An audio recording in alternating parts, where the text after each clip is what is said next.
A few moments later.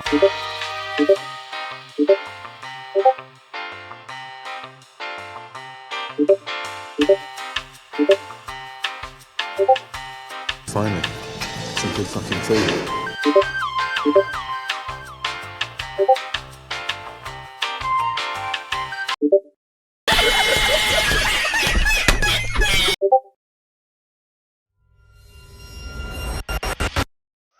Now, I didn't think Ado would come to Toronto, but I was still really disappointed to find out she wasn't coming. I looked into doing a New York trip for the sake of seeing her, but I couldn't even get tickets for the New York or Chicago show. Oh my god!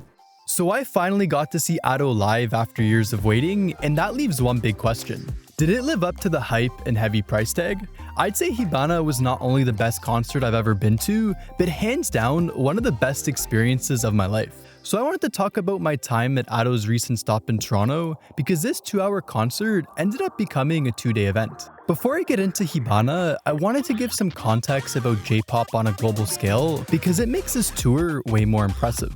While a lot of big Japanese artists do tour internationally, it's not an expectation for them to tour outside of Asia.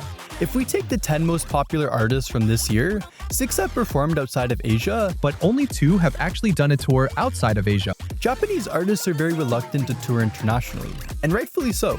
YOASOBI's producer said that the group loses money when they perform overseas. There's a lot of risk involved for whether you'll break even, and considering the yen is a lot weaker from the US dollar or euro, a small loss could go a long way. That being said, Ado is the most popular J-pop artist outside of Japan. So if anyone was gonna make a move on the global market, it was her. She held her first world tour in the first half of 2024, and it was a huge success. 14 stops across Asia, Europe, and the US in 2 months. Her management was testing the waters, and they realized that they played it a bit too safe. Fast forward to October, Ado held a live stream to celebrate her birthday, and she surprised everyone by announcing her second world tour. Ado said that Wish was about expressing a dream, and the next step was to spark something as a Japanese artist on a global stage. So she named this tour Hibana, meaning spark, reflecting her wish to bring Japanese music to the world. 34 concerts in 4 months, making it the largest ever tour by a Japanese artist. 20 of these shows have sold out so far, and she became the first Japanese artist to sell out 13 venues. In total, Hibana is expected to bring in over 500,000 attendees. Ado's venue in Toronto is Scotiabank Arena. It's where a handful of sports teams play, and it's the biggest indoor venue in the city. One OK Rock and Baby Metal are the other Japanese artists to have performed here before, so Ado's the first soloist to headline here. Tickets went live back in November, and I still remember the adrenaline of finding out I was one of the first people in the queue. I could have gotten a front row seat, but not after seeing the price. Tickets were expensive, and that's because Ticketmaster used dynamic pricing for these sections based on demand. Now, I was also really confused about the gift that was included in the floor seats. Only these 3 sections had a ticket that said they were getting the VIP gift, and we literally didn't know about the rest of the floor seats until an official email went out months later. I impulsively got 3 tickets in Section D, thinking everything would be sold out in minutes, but I was wrong. A few hours later, my friends told me the tickets, which were around $440 each, were too expensive, and I don't blame them, so I got another 3 in Section J. J tickets were around $250 each near the front, and again, my friends told me they were too expensive. So I ended up going with my past coworker and his brother. I find it pretty ironic, considering that I used to shadow him every day and our age gap. I still remember the first day I met him, I told him I was into J-pop, and then he pulled out his phone, which had Bouquet for Me last played. Ever since then, I've been a lot less hesitant to share these interests with new people, because Ado fans are a lot more common than I thought. The show was scheduled at 8, and merch sales started in the morning at 10. For most of the North American shows, they also had merch the day before each show. The hot commodities were the light sticks and the plush, and I think the plush sold out after the first day. There were Reddit posts about people lining up around 6 a.m. just to get merch, and I thought they were exaggerating, but it was the same thing in Toronto. My friend said that when they asked security about it, security said it was one of the biggest crowds they've ever seen here before. Ado's fan base is just scary at this point. I was grateful they didn't have an open floor for seats, because who knows how early people would have lined up for that. If there was one thing I did miss out on not coming the day before, it was the guy in the box costume. For anyone not aware, Ado had this event in Japan where she was locked in a box and shook the hands of 1,000 lucky fans. This is a pretty common thing in Japan, but if you do think it's weird, you're not alone. Anyways, I got to the venue around 1:30 to meet up with one of my Discord friends. While waiting for my friend, I was lurking in the Ado Hangout Toronto chat and noticed people were putting photos from where they were. There were a few close by, so I went up to them and said hi, and it felt weird to finally put a face to a few of these people that I would always see active in the chat. It felt so surreal to see so many weirdos like myself all in one place.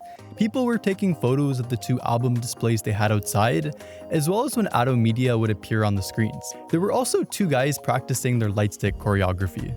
I didn't think I'd be the token white person like when I went to see Radwim's 2 years back, but I was still surprised by how diverse the crowd was. People of all different ages and backgrounds. There were people from all across Canada and even other countries here. And the most interesting thing was that someone even came all the way from Northwest Territories. Eventually, my Discord friend showed up, flexing off his birthday plush. I got a photo with it, and shortly after holding it, a group of people approached us about it.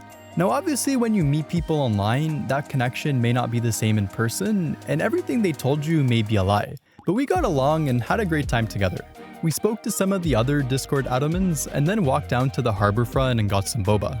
A few hours later, another Discord friend joined us, along with one of his friends. Both of these guys were super kind and gave me something Ado related, although the ready-made card I got literally fell out of my button pocket somehow, so I was pretty sad about that. I also got this cute sticker, so thanks again to the girl who gave it. More time passed and my ticket buddy showed up, and then all together, the 6 of us got food at Shake Shack.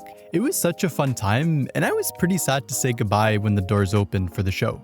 I've been to this venue plenty of times, but we still had an issue getting inside. The first time we entered through the Platinum entrance, where you'd go to reach the floor level, but they sent us back out.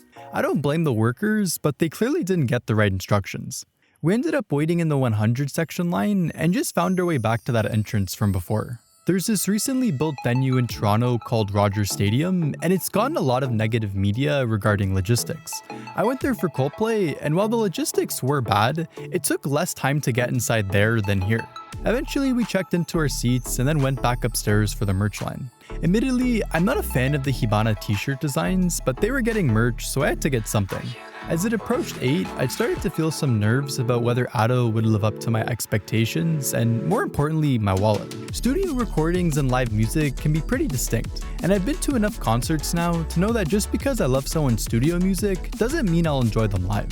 I've spent well over 100 hours listening to Ado, so it was finally time to see if she's as good as I've made her out to be. As it passed 8, the venue went dark, the cage in the center lit up blue, and everyone was waiting for Ado to appear. A woman came on stage to say a few words and reminded everyone about the no recording policy. So I slipped in my earplugs, which I highly recommend for concerts because you don't want to end up like this guy. We were seated, but everyone began standing. The 10,000 plus people in the venue started cheering, and soon enough, after some lights and background designs, Ado appeared with no introduction and began with Osewa. The crowd erupted in screams, and for a good reason. It didn't take long to realize that Ado was phenomenal live. The second song she performed was Lucky Bruto. I was a hater of this song for the longest time until I saw a live recording. I think her vocals sound better live, but Ado also does this really cute thing every time. She flops on the ground and even kicks her feet in the air while singing. Next we had a fan favorite in Gira Gira. I recall the music being much quieter, and so the focus was more on Ado. During the chorus, I could hear her so clearly, and besides a few people screaming around me, it felt really intimate. The background was also really cool, being mainly white with these different pillars and statues. While I don't think the production of Gira Gira is suited for shows, it really brings out a more vulnerable side of Ado. Now, Ado didn't have any sort of introduction up till this point. She then said, "Hi, I'm Ado," before transitioning to show, and the crowd went wild. They really got into this one, and the lightsticks made it even cooler. I think this is when the concert vibe settled in for everyone. This was also the first time any of the music video characters appeared in the background. It was also cute that when Ado wasn't singing, she did the same dances as them. Next was Kuda Kuda, and I don't really have much to say. I'm a huge fan of the studio version, but I think it was here solely because of its popularity, being the opening for season 2 of Spy Family. Ado then sang Ready Made, which was one of my favorite songs until someone let one rip. The background was also really cool, being these different boxes of mannequins that lit up and went dark. The energy then went back down for Mir. My attention was more on Ado's dancing as opposed to her vocals, and it was a really chill vibe before picking back up again. If I had to pick a favorite song from Hibana, it was Charles. It really complemented both Ado and the band members. I was literally holding back tears by the second chorus. My other favorite part was near the end of the song, when the music goes quiet and then Ado's vocals go from soft to exploding in the next verse. The peak of the concert continued with Elf, and this was objectively one of the best songs. Ado's emotional vocals, accompanied by the peacock and feather visuals from the music video, was just so cool. The crowd energy was also so lively, and this is another song that's just so much better live. Next was Value, which was another interesting one to hear live with the main hook being just Ado and the guitar. It also had these intriguing water visuals as well. After that, we had one of my favorite songs of late. Stay Gold was the most English Ado sung, and she nailed it. Although the 8 writers behind this song did her no favors because these lyrics just don't sound very natural. I think hearing this live changed a lot of people's opinion on the song, with the best part being when she held gold in the chorus. The high energy of Stay Gold was carried into Roll, and let me say, I was not pleased when I saw this on the set list. I've disliked this song for the longest time, but I have to take it back. Everyone who shat on me for putting this in D tier, I apologize. Ado's vocals on Rule impressed me more than any other song, and the crowd energy during it was crazy. Hibana changed my opinions on a number of tracks, and this was by far the most drastic. That momentum continued into Fleeting Lullaby, and this was one of the songs that I was most exciting for because it was Ado rapping, and her verses were so slick. I really hope she does more songs with rap verses in the future. Then we finally reached Aishi Take You. I presume it's her most popular live song, and a lot of people before the show said it's what they were looking forward to the most. It was peak, and that's all I need to say. After 14 songs, Ado got a little break as they did a band introduction. This entire time, there were 4 people on a stage beneath their box, and each got some time in the spotlight. Basically had their name on screen and did a quick solo on their instrument. We had bandmaster and guitarist Takafumi Koike, drummer Ryunosuke Morita, Sarah Wakui on keyboard, and Takuma Kaneko on bass. They're all super talented musicians, and it looked like they were having a ton of fun throughout. Before getting the show back on, Ado actually spoke for a bit. She did some basic greetings in English, and then spoke in really broken English about Toronto, saying the people were nice and she wanted to come back in the winter since she likes ice skating. It's nice optimism, but I think she'd take it back if she actually experienced our winters. The break ended with Backlight, and then the venue went dark. The hiragana characters for Hibana appeared one after one, and I did feel proud that with my inconsistent Japanese studying, I could read it. I listened to Hibana quite a few times in the days prior, and I definitely preferred it live. Moving on, my least favorite song in the set was Episode X. I didn't really enjoy it, but that's more of a me thing because I just don't like the song. Although the background was pretty cool with this snowflake design. From what I remember, Ado thanked us all for coming, and then she sang the last song for the main set. Odo was really good live, especially with how hyped up the crowd was. Part of me kept on thinking about that one clip of Ado cringing at herself while watching herself perform Odo.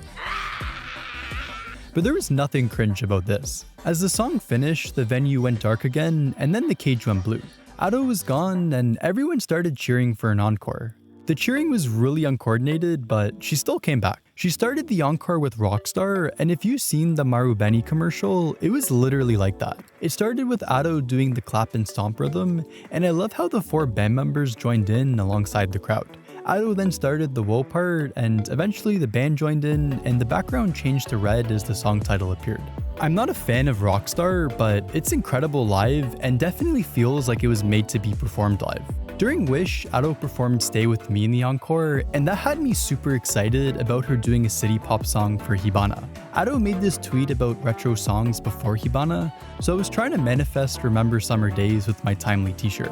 However, instead of city pop, we got Chandelier, and I was low-key disappointed. I haven't heard this song in a while, so I only remember the chorus lyrics, but from where I was sitting, I couldn't make out the lines that Ado was singing. And I'm not trying to say that in a mean way. There are plenty of other English songs where I can't make out the lyrics. The chorus was obviously the highlight, but the rest of the song just felt like filler. I felt like this song was just picked to show off her range in English, and it didn't do that for me. Before we reached the final song of the encore, Ado gave a mini speech. It was in Japanese for the most part, which is fine, but we didn't get many subtitles. They were basically a summary as well. Although it's still better than getting French subtitles like they got in Mexico. I was just there clueless for most of it, and whenever the crowd started cheering, I cheered. So it gave me a really good laugh when someone in the Discord said that people were cheering right after Ado said that she used to hate herself. She must have been so confused. Ado basically said that she was a loser with no friends who used to sing in her closet. Her mom would yell at her to sleep when she was up late singing, and she'd never thought she'd be popular, but here she is. She then spoke about the meaning of Hibana and related it to how we can all be chronically online losers and still find happiness and chase our dreams. Another big thing Ado wanted to convey is that we would all continue to love Japanese music. There were 2 lines that I especially resonated with, and it did make me tear up again. Eventually, she said, "Okay, last song," and then ended the night with New Genesis. It was an amazing send-off, and the crowd went crazy when the lights went dark and Ado disappeared. The lights came back on, Kokoro Tulo Nano Fukakai started playing, and then we all headed for the doors. Following the concert, I met up with the group from earlier to take a photo. We split again, sang our last goodbyes, and I was back in the merch line outside as one of them wanted to get something else. I ended up getting a scarf because I thought it'd be a nice thing to display in my room, and it was definitely a good choice. The subway ride back was filled with Ado fans, but stop after stop, they all got off, and it felt like the post-concert depression was gonna hit. When I got back home, I sat at my desk making notes about the entire day, and it did hit. I saw tons of Reddit posts about this, and honestly, I didn't think it would affect me, but it did. So I kept looping Charles, because if there's one song I tied my experience of Hibana to, it was this. Out of the 9 concerts I've been to so far, Ado is undoubtedly my favorite. So now that I'm done rambling about my experience, let's get into the biggest positives and negatives of Hibana. Going in, I thought I might get bored of Ado's silhouette for 2 hours, but it was the complete opposite. I was so overstimulated the entire time between Ado, the band, and the visuals. The lights were the biggest surprise for me. They weren't just pretty or colorful, they were an active part of the performance. You can see what I mean if you watch some of Ado's other live videos, but in person, the lighting was incredible and added so much to each song. Although, I'd have to say that there were a few instances where the lights were too excessive and almost blinding. My eyes kept jumping between Ado, the lights, the stage design, and the band playing beneath her. Ado's dancing wasn't the polished, perfectly timed choreography you'd expect from an idol. It was more unrefined in a way that felt genuine and charming. Now, when I went to Baby Metal, the stage setup was pretty similar, and I had a perfect view of everything like this show, at least until everyone pulled out their phones. But here, instead of the usual clump of glowing screens obstructing my view, there was a sea of light sticks waving along with the music. It made the whole thing feel more immersive. The crowd was locked in from start to finish, and their energy was a huge factor for why I enjoyed the show so much. Honestly, I think more concerts should have phone bans, and if you really want to watch the performance again, support the artist and buy the official recording. Toronto isn't known for having great concert crowds, but this crowd was definitely an outlier. Ado even called us aggressive after the show. On the technical side, I had 0 complaints with the audio mixing. Granted, I was sitting right in front of the mixing area and wearing earbuds. Ado and the band sounded clear and it wasn't too loud, but that won't reflect everyone's experience. The only other concert I've been to at Scotiabank Arena was Hans Zimmer, and that one left my ears ringing the next day. So I was thankful that the volume was still powerful without being painful. While Hibana did have plenty of highs, there were still a lot of issues that could easily turn away casual fans. Objectively, the biggest issue is that the concert seemed designed only for people with the straight-on view of the stage. This didn't affect me personally, but anyone sitting at a side angle would have had a much worse experience. I wouldn't buy a side ticket if I can't see Ado's silhouette, but then again, I'm sure some people didn't even figure this before getting their ticket. Her management wants the cage for shows in North America, and I don't blame them for security reasons, but it just feels scummy that some people have to settle for those tickets. The only real fix would be to change the cage's shape or remove it entirely. The second issue is venue specific. The seats were way too tight. I'm not a large person, and neither were the people next to me, but I still had to keep my arms tucked in front of me to stand comfortably. I can only imagine how uncomfortable this would be for larger individuals. After standing for most of the day, my back started aching during the set, and I had to sit down during the transitions just to rest. On top of that, I had to tilt my head back for a clear view because the person in front of me was about my height. If he had been holding a phone up, my sightline would have been completely blocked. Speaking of the song transitions, they were my biggest issue with Hibana. While a few songs flowed smoothly into the next, most transitions consisted of the venue going completely dark and then being silent for an extended period of time. It happened so frequently, and I felt like it killed the momentum and crowd energy.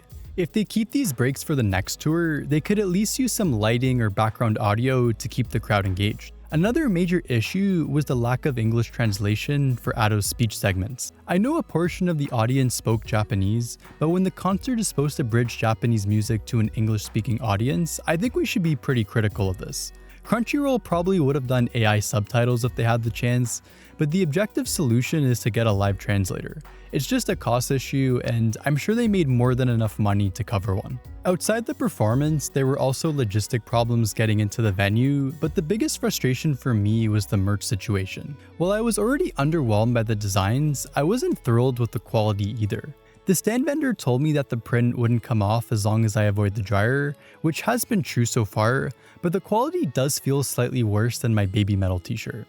I also think the colors don't look good for either the shirt or scarf, especially the red and skin tone. The last small complaint I had was with the set list. Obviously, you can't create one that pleases everyone, but a few of the song choices just weren't for me. I didn't think Usewa was the best pick for an opener. Maybe my negativity beforehand made me enjoy it less, but even after the show, I still felt the same. Initially, I wanted New Genesis again like they had for Wish, but now I definitely would have started off with Show. It literally fits in perfect with the lyrics, and they could have had Ado say a few words before starting. I'm also a much bigger fan of Kyogen over Zanmu, so I was disappointed they didn't play tracks like Ashura-chan or Yoru no Piero. Instead, we got Mirror and Episode X, which are among my least favorite songs from that album. There were definitely some city pop fans in the crowd, as some complimented my Timely shirt, so again, I was salty they didn't play All Night Radio, especially with how distinct it would sound live. And like I mentioned before, Chandelier just didn't work for me. I think swapping it out for a well-known Japanese song, whether it be J-pop, city pop, or Vocaloid, would have made for a more memorable encore. That said, Hibana was still an amazing experience, and I'm already looking forward to seeing Ado on her next world tour.